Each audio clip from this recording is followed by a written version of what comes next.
Vitsi, kun nämä purkukeskustelut on aina niin vaikeita. Ope tulee suuttuu, kun me ei tiedetä mitä sanoo. Teams-katti, tää on ihan mahdotonta. Opiskelijat!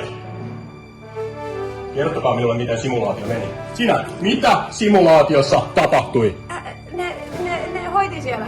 Hiljaa! Mitä simulaatiossa tapahtui? Katso minua silmiin, kun puhut minulle. Siellä oli sellainen hoitotilanne. Nuori mies! Suu kiinni, et ole kala. Ei naureta! Pyyristyttävää. Teillä ei ole kykyä pitää purkukeskustelua. Toheloita koko luokka täynnä.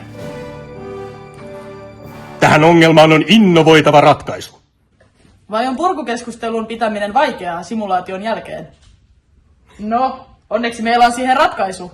Heureka! Nyt keksin! Me tarvitsemme simulaation purkukeskustelulomakkeen. Ihanat opiskelijat. Nyt teillä on siinä semmonen purkukeskustelu loppune, niin voidaan pitää semmonen hyvän mielen purkukeskustelu. Tuossa kolmosessa käydään myös asetiikkaa läpi. Mun mielestä oli tosi hyvä, jos käyttäisin käsidesiä. Hei oppilaat! Tosi hyvin hyödynsitte simulaation purkukeskustelun lomaketta. Yes. Se toisten kritisoiminen, no, sitä ei tehdä täällä simulaatioissa.